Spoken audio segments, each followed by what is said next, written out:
오늘은 얼굴도 안 예쁘고 결혼을 했는데 남편의 사랑도 받지 못하는, 세상적인 기준에서 보면 복없는 그런 여인 이야기를 해보려고요. 누구일까요?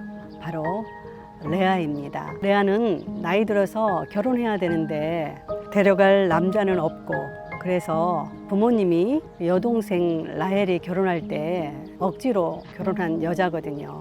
그런데 남편에게는 이미 정말 사랑하는 여자가 있었어요. 그 여자가 바로 여동생인 라헬이었잖아요. 여러분은 어떤가요? 결혼해서 남편과 잘 행복하게 지내고 있나요?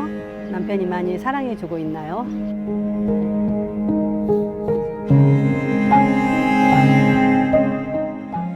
레아는 시력이 약하니까 정상적인 눈이 아니라는 거죠.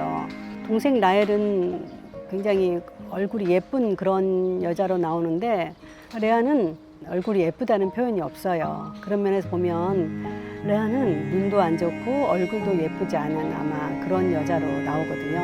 그런데 결혼 생활 해보니까 남편이 동생 라헬은 너무 사랑하는데 그녀에게는 눈길도 주지 않는 거예요. 참 여자로서 결혼했는데 남편의 사랑을 받지 못한다는 거 고통스럽고 힘든 그런 결혼 생활일 것 같아요. 참 감사하게도 그런 레아를 눈여겨 도와주신 분이 계시다는 거예요.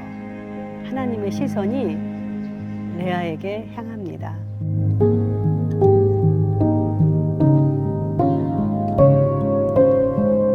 레아는 하나님께서 레아가 사랑받지 못함을 보시고 레아의 임신할 수 있는 그 태를 열어주실 거예요.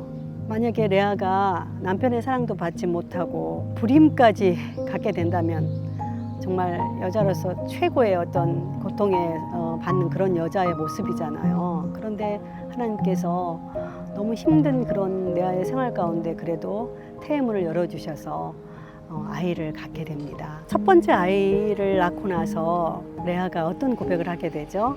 하나님이 나의 괴로움을 돌보셨다는 그런 표현을 하게 돼요. 레아는 자기가 얼마나 고통스러운 그런 삶, 결혼해서 얼마나 힘든 삶을 살았는지를 안 거죠. 그래서 하나님께서 자기의 그 고통을 돌보시고 아이를 자기에게 선물로 주셨다는 그런 생각을 하게 되거든요. 이제 아이를 낳고 보니까 남편의 사랑을 얻을 것 같다는 그런 생각을 해요. 그런데 첫째 아이를 낳고 둘째를 낳고 셋째를 낳을 때까지 남편의 사랑은 레아에게 오지 않아요. 이제는 남편이 나하고 연합할 거라는 그런 기대감이 정말 컸을 것 같아요. 그럼에도 불구하고 남편은 레아를 사랑해주지 않거든요.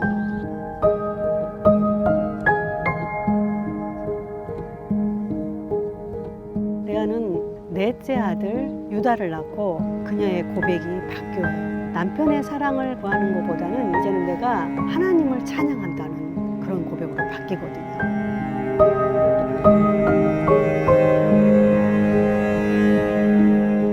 사랑을 주지 않는 남편을 향해 가는 것보다는 하나님께 나의 시선을 두고 하나님을 바라보는 것, 그녀의 마음이 하나님께로 향하는 것을 볼 수 있어요. 제가 네덜란드 성경을 묵상을 하는데 레아가 그 하나님께 향한 레아의 그 마음을 굉장히 멋있는 단어로 표현을 해놓은 거예요. 네덜란드어로 인허스카컬더라는 단어로 표현을 했어요. 이 단어는 무슨 의미냐면 전기 콘센트에 플러그를 꽂았을 때 그 단어를 쓰거든요. 접속이거든요. 접속. 그래서 레아는 하나님과 접속한 여인, 이렇게 표현이 된 거예요. 너무 멋지지 않아요?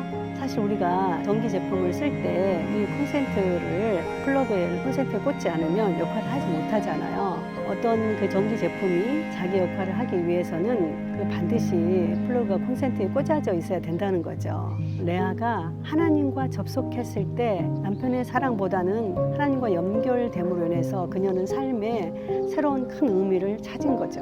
오늘날 많은 사람들이 매일매일 핸드폰을 봐요. 하나님과 이렇게 접속한다는 게, 하나님께 시선을 향하는 게 갈수록 이 바쁜 현대인들에게는 참 쉽지 않은 것 같아요.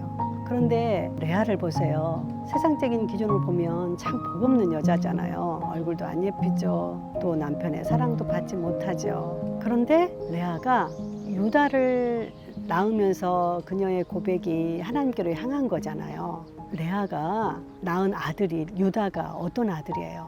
우리가 예수님의 계보 마태복음을 보게 되면 아브라함, 이삭, 야곱, 그 다음에 누가 나와요? 유다가 나오잖아요. 사실 유다는 넷째 아들이거든요. 그런데도 불구하고 유다가 예수님의 족보 계열에 올라가고 다윗 왕이나 예수님이 바로 유다 가문에서 나오잖아요. 그런 면에서 보면 레아는 세상적인 많은 그 여인들이 부러워할 그런 대상은 아니었지만 그 하나님 앞에 자기가 하나님을 찬양하고 하나님께 자기의 마음을 드렸을 때 하나님께서 레아를 아주 축복한 그런 여인으로 사용하시거든요. 예수님의 족보의 계열에 그 레아가 낳은 아들 유다가 올라가고 또 레아는 비록 얼굴은 안 예쁘지만 하나님과 접속함으로 인해서 복된 여인으로 나오거든요. 우리가 많은 것들을 생각해 보면 여자들은 얼굴이 예뻐야 되고 남편도 사랑을 받아야 되고 그래야 행복한 여자로 우리가 알 수 있지만 레아처럼 그러한 것들은 가지지 못했지만 하나님께 자신의 시선을 향하고 하나님을 찬양했을 때 그녀의 삶이 아마 더 행복해지지 않았을까 생각이 들어요. 우리는 이 땅에 살면서 우리가 가지지 못한 것에 대한 아쉬움, 억울함이 참 많이 있거든요. 상대방은 저러한 것들을 가졌는데 나는 그런 것들을 가지지 못했을 때 계속 그러한 것들을 추구하고 그러한 것들에게 우리의 마음을 빼앗기고 그러므로 인해서 실망하고 아파하고 결국에는 우리 자신만이 참 상처를 많이 받는 것 같아요. 레아처럼 세상적인 기준에서는 별 볼 일 없고 연약하고 그렇지만 하나님께서는 레아가 사랑받지 못함을 보시고 레아의 태의 문도 열어주셨잖아요. 이 인생은 누가 우리를 봐주냐가 참 중요한 것 같아요. 하나님이 우리를 봐주시고 또한 우리 또한 하나님과 연결되고 하나님과 접속된다면 우리 인생은 하나님 앞에 복 있는 인생, 복받은 여인으로 자리매김하지 않을까 하는 생각을 해봅니다. 앞으로도 하나님과 접속하는 그런 멋진 여인이 되면 어떨까 생각합니다. 감사합니다.